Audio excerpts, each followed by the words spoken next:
ఆడపిల్లను కదా మళ్ళీ తిరిగి అడిగేసేది వచ్చిపోయే చుట్టాలని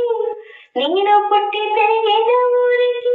ఇంకా పైన పొరుగురిదాన్ని కట్టగటి గంగ నీరు కంట పొంగిని ఎంత ఎంత యాతనో ఎంత గుండె కోతనో ప్రాణములే పెంచుకున్న పిచ్చి నాన్నకు గులమిరిగి భుజముపై పడిన పిడుగు పాటిదా ఇంతకన్నా నరకమే లేదు జన్మకి.